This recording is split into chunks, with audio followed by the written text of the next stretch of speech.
The head of Nigeria's Independent Electoral Commission refuses to bow to pressure to step down.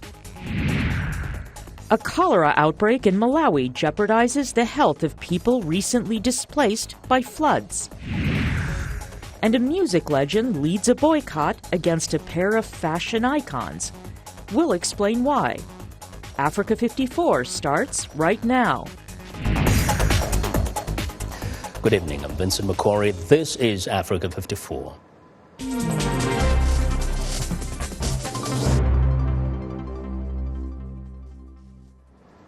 With less than 2 weeks until Nigeria's presidential election, some are calling for the resignation of the head of Nigeria's Independent Electoral Commission. President Goodluck Jonathan's People's Democratic Party has criticized Tahiru Jega's handling of the electoral process, and others accuse him of bias towards the main opposition All Progressives Congress candidate, former military ruler Muhammadu Buhari. Jega denies the charges and says he will not step down from his post.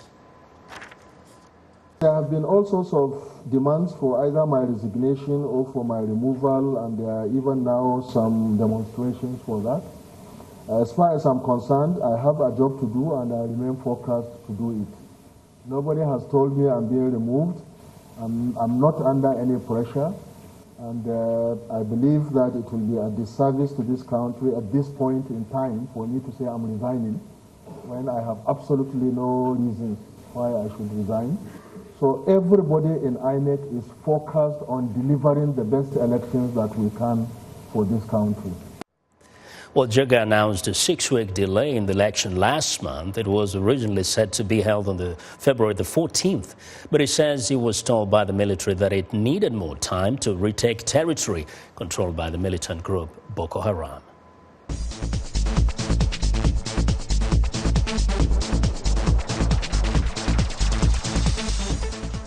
Well, Nigeria's fight against the insurgency in the northeast has disrupted the education of the region's children.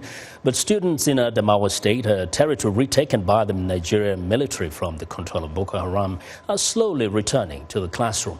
Schools in Shangui, one of the recaptured towns in the northeast, have opened their doors for months after insurgents seized the town. Students at the Government Day Secondary School say they feel safer now that the soldiers are guarding the school. Although the school was not destroyed, the sight of spent bullet shells on the floor show how dangerous the situation continues to be for teachers and students. The head teacher of the school says the number of children who have resumed so far is still low. The number of students that are coming to school now is far below expectation, because we are supposed to be about 700 students, but now not up to 200 are coming to school.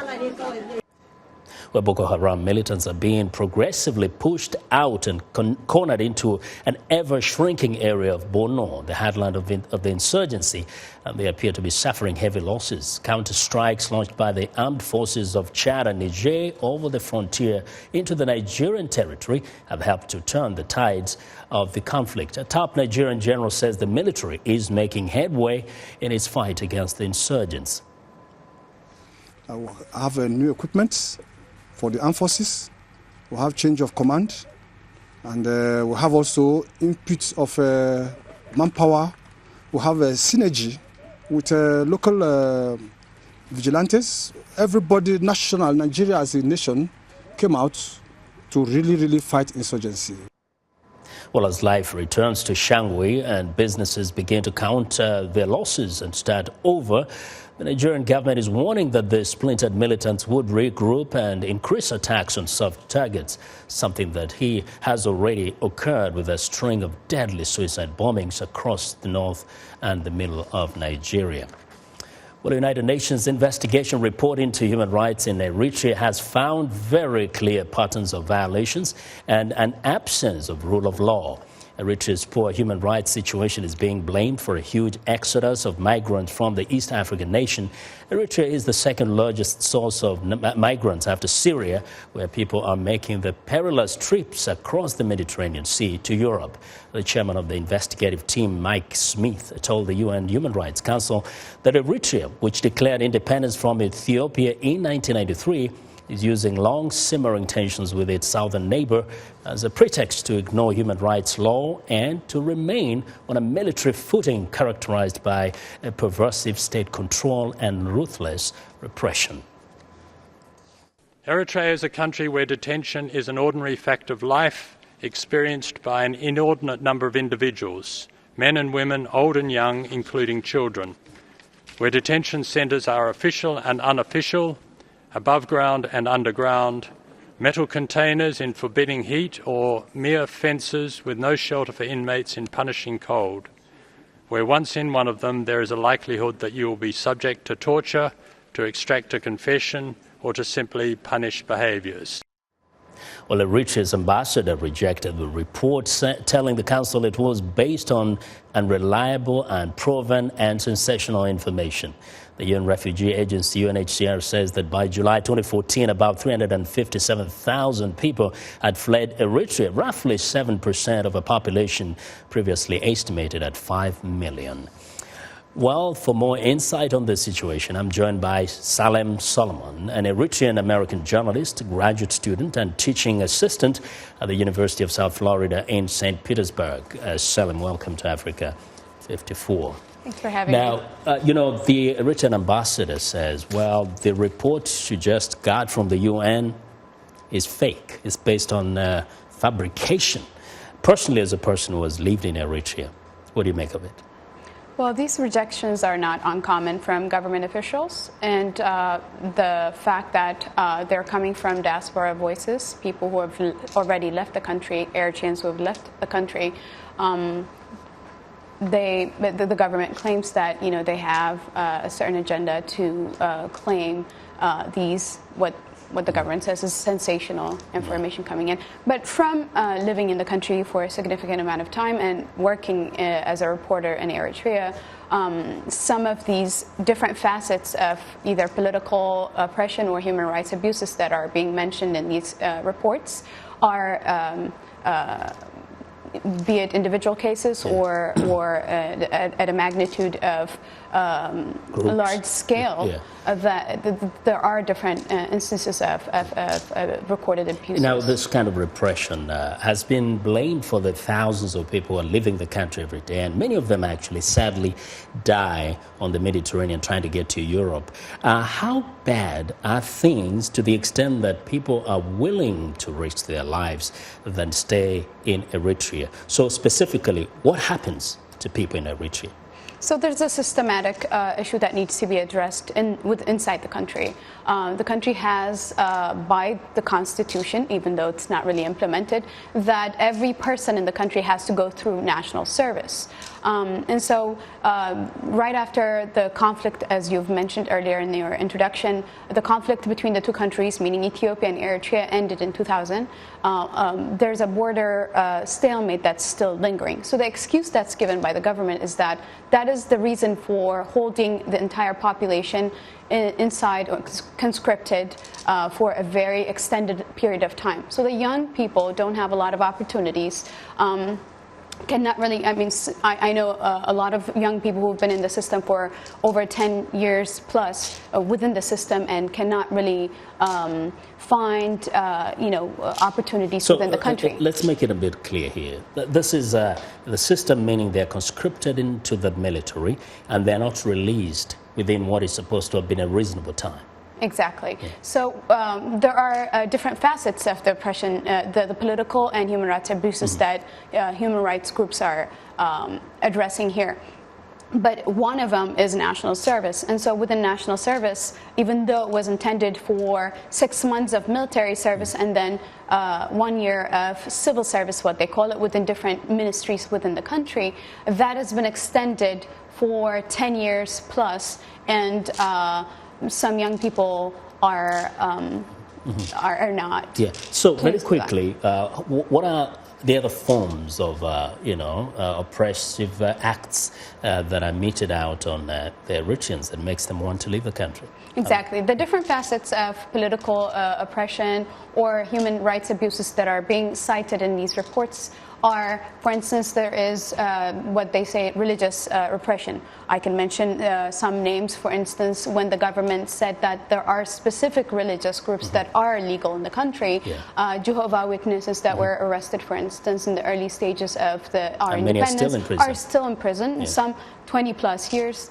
Specific names have been cited by U.S. State Department and other human rights groups as well. But these are not uncommon. Some religious groups are not registered, so they're targeted for that reason. And there are also government officials who were also politically targeted right after the war between the two countries. Significant government officials were arrested shortly after that, and no one has ever heard of them since then. Salam, thank you very much. This is definitely a very big discussion. We'll continue it another time. Yes, well, Salam Solomon is an Eritrean journalist, graduate student and teaching assistant at the University of South Florida, St. Petersburg. Well, turning now to another troubled nation, South Sudan. A nation of more than 11 million people has suffered greatly from the political turmoil and violence brought on by its political leaders. The mediator for peace talks in Addis Ababa says the failure to reach an agreement is the fault of both sides. VOA's Paul Cisco has more. For many South Sudanese citizens, any signs of hope for peace in the world's youngest nation were again dashed after talks between President Salva Kiir and his longtime rival, Riek Machar, collapsed in Addis Ababa without a deal. On the latest broadcast of VOA's Straight Talk Africa, Riek Machar, appearing by phone from Ethiopia, said there was no deal he could agree to at the talks. All in all, we couldn't agree on these issues of accountability. Because, he said, in part, there is no agreement on accountability for the violence, and a draft AU report with recommendations on moving forward has not been released. The document has been leaked, however. It says a transitional government is needed in South Sudan and that neither Kiir or Machar should serve in it, reportedly because of their alleged responsibility for what the report calls organized massacres and large-scale violence. VOA's John Tanza and South Sudan's ambassador to the U.S., Garang Ding Akwang, also appeared on the broadcast. Why can't you sit together and figure out the way forward? Yes, the way forward has been clear. The government gave a lot of concessions. The president gave a lot of concessions, conceded a lot of things to the rebels. But the rebels have been shifting the goalposts from time to time to different locations. But when it comes to the issues that brought them together, they don't see each other eye to eye. They don't. They don't see each other eye to eye because you see, there is a compatible goal that these two leaders are striving to achieve. Which and is? It is the seat.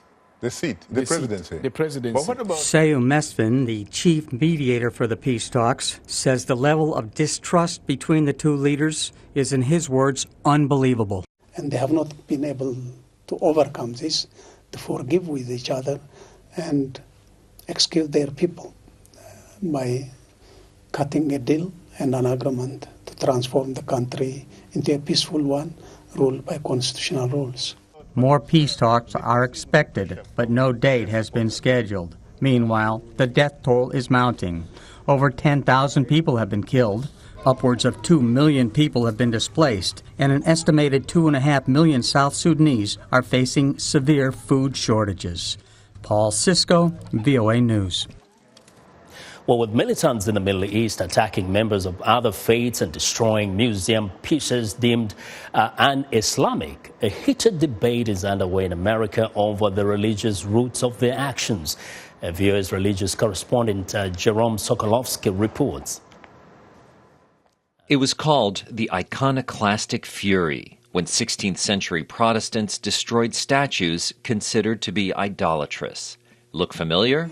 Militants in Iraq have been destroying priceless treasures deemed to be un-Islamic, giving many who watch these videos the sense of living in a time warp. This is not 1015, this is 2015.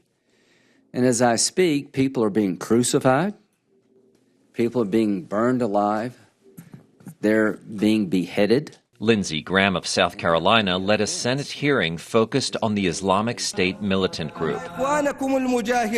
Its leader, Abu Bakr al-Baghdadi, claims to be caliph of a re-established medieval Muslim empire. Senator, on behalf of the American Center for Law and Justice. Conservative Christian activist Jay Sekulow believes the Islamic claim is authentic. That's what they call themselves. They call themselves the caliphate. Caliph Ibrahim believes he's the leader of worldwide Islam. So whatever we want to call them, in one sense, is irrelevant because that's who they are. As lawmakers grapple with how to respond to the militant groups, there's a wider debate over whether these extremists should be seen as part of Islam or as a deviation from the faith. From my point of view, what you've got is the hijacking of religion. Islamic studies professor John Esposito says the injunction in the Quran to slay the unbelievers wherever you find them is being taken out of context. When that scripture was uttered, it had nothing to do with Christians and Jews at that point. It had to do with pagan Meccans who were at that point persecuting Muslims. And God in the Quran was saying to them,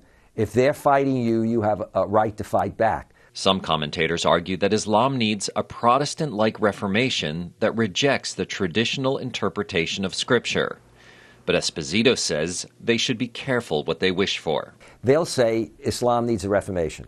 I sometimes say to some of my Muslim friends, what they're really saying then is genocide ought to take place, or close to it. Because we think of the Reformation as the Enlightenment, and we forget the 100 Years' wars. European history certainly had its share of sectarian conflicts. Because one thing that cuts across the boundaries of time and faith, Esposito says, is the use of religion to legitimate political power and warfare. Jerome Sokolovsky, VOA News, Washington. We want to know what you think about Africa 54 and the stories we cover. Join the conversation on Facebook. The address is Africa 54. And check out our headlines 24/7 on voaafrica.com. Coming up, the cholera outbreak in Malawi raises concerns over large-scale spread. Stay with us.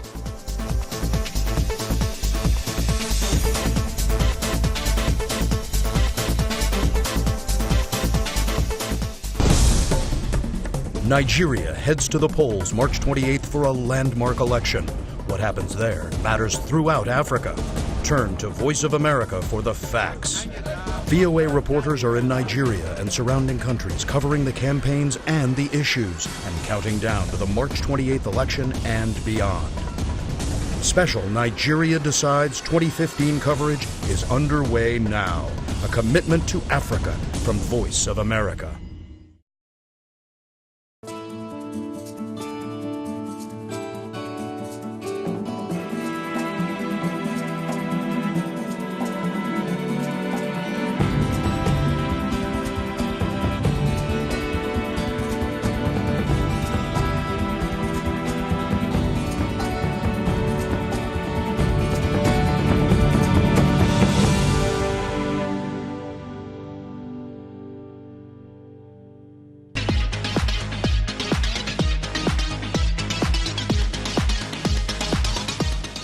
Well, it's time now for Health Report, and joining us now is Africa 54 Health correspondent Lino Mudu. Hello, Lino. Hello, Vincent. Researchers are calling for the sale of tobacco to be phased out by 2040.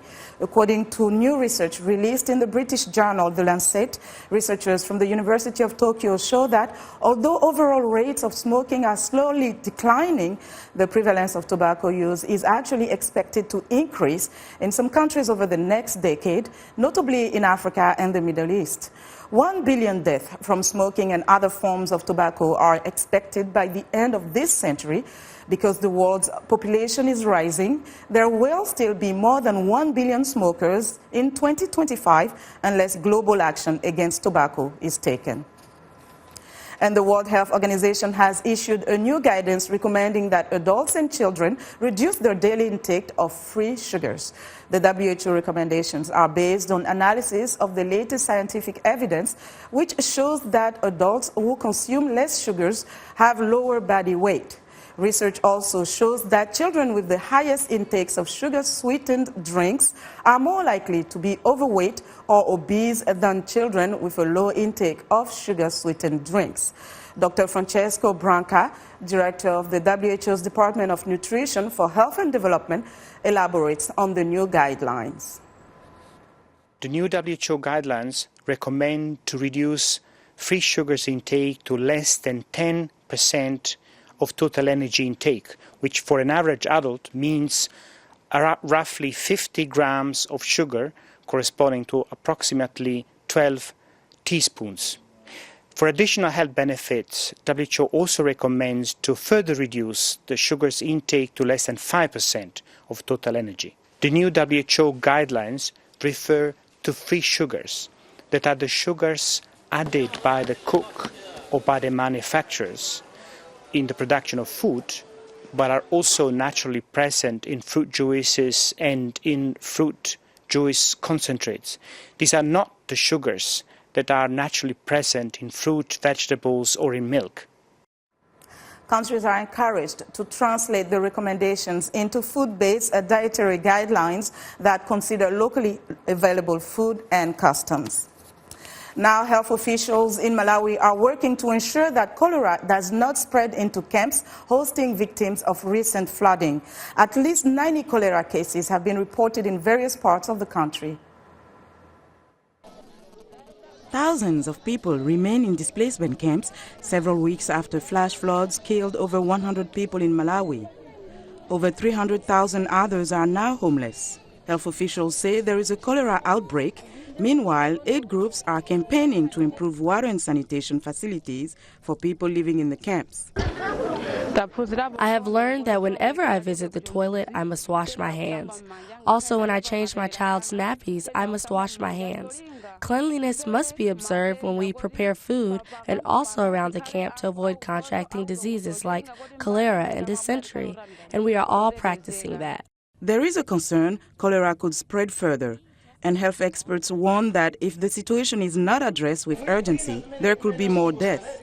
Charities are stepping up programs to educate people on how they can prevent cholera by practicing good hygiene. These videos are so important because it's also a mode of communication. Looking at their pictures that are translating, we can always translate into activities that are going on. The United Nations and its partners are allocating $9.2 million in emergency funding to save lives and bring help to people in 3 districts hardest hit by floods in southern Malawi. The money will help provide food, shelter, education, water sanitation, and other emergency aid to more than 270,000 people. Aid workers say many people are likely to require assistance in coming months. What could happen more is if we had funding from whosoever, is to erect more pit latrines, conduct more hygiene promotions, and give these more safe water. Yeah. Because what you have is 2 boreholes, and those 2 boreholes are under pressure from these 10,000 people and the original inhabitants of these villages. More than 70% of Malawi's population are farmers living in rural areas. Days of torrential rain in recent months have destroyed thousands of hectares of crops, raising fears of a poor harvest. And that's our Africa Health Report for today. Back to you, Vincent. Well, Lino, thanks a lot, and be sure to check out Lino Mudu's health reports every Tuesday and Thursday right here on Africa 54. Well, it's time now for a short break. Still to come on Africa 54. Why is Sir Elton John so angry at a pair of fashion icons? We'll be right back.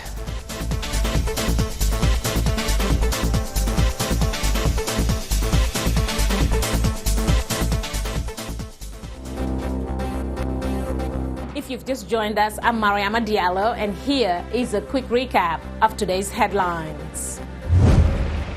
In Nigeria, students from the Adamawa region slowly return to school after military retakes the territory from Boko Haram. In Zimbabwe, the national team fails to qualify for the 2018 Soccer World Cup, an all-new low for a team which once nearly reached the finals. And in Libya, families flee the city of Sirte as clashes with the Islamic State escalate. Finally, in South Africa, the city of Durban prepares to be the first African nation to stage the Commonwealth Games in 2022. That's it for today. Thanks for watching. We'll see you next time.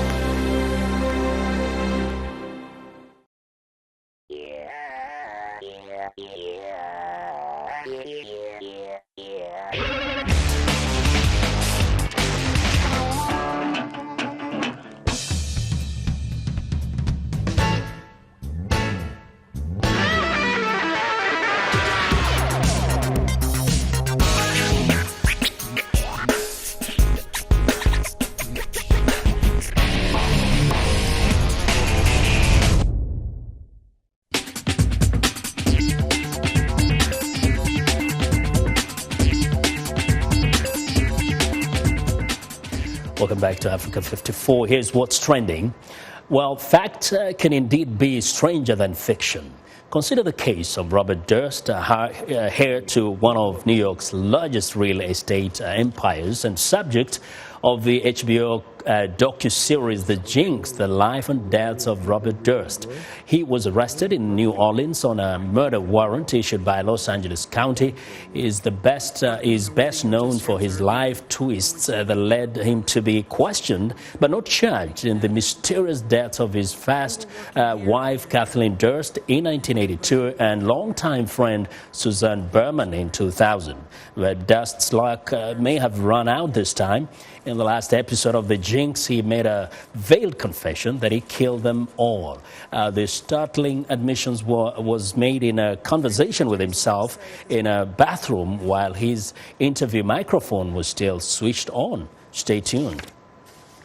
Well, next up, a war of words on social media. Italian fashion designers Stefano Gabbana and Sir Elton John are calling for boycotts of each other's work. The brawl stems from comments about in vitro fertilization in Panorama magazine, in which Gabbana and longtime collaborator Domenico Dolce spoke about synthetic children born from rented wombs.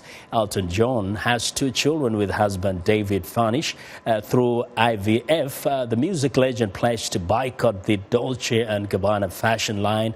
In response, Gabbana defended his freedom to speak and called on fans to boycott John's. Stay tuned. Well, and finally, this Japanese village has a stiff and silent population. These dolls scattered around the town vastly outnumber the 35 human residents. They are all creations of a 65-year-old villager who started making them originally as scarecrows to rid the fields of birds. It's now a hobby that is populating the otherwise empty town. They get replaced when they become too damaged by the elements. And while they make interesting company, the dolls have had no effect on the crow population. And that is what is trending today. Well, and that's our show for today. Be sure to watch Africa 54 on our website at voaafrica.com for more news. Tune in to VOA's evening radio show, Africa News Tonight at 1800 UTC. And in the mornings to Daybreak Africa between 0300 and 0600 UTC, Monday through Friday. Thanks a lot for watching from all of us here in Washington. Have a good night.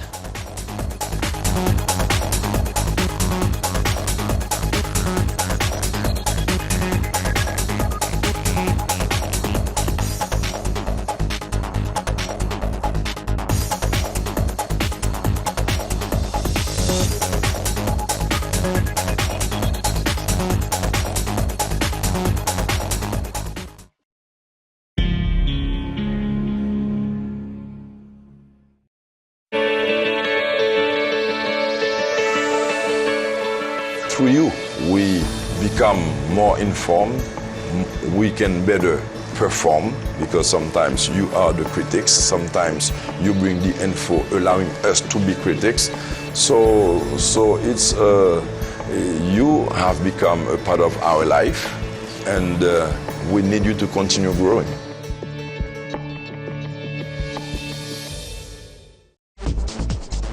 We are able to touch on things that are important to people on an everyday basis. Hello and welcome. I'm Vincent McCory. This is Africa 54. In a lively half hour, news, sports, health, lifestyle information, comments from our viewers. Africa 54, the best for Africa, about Africa. Join us only on VOA.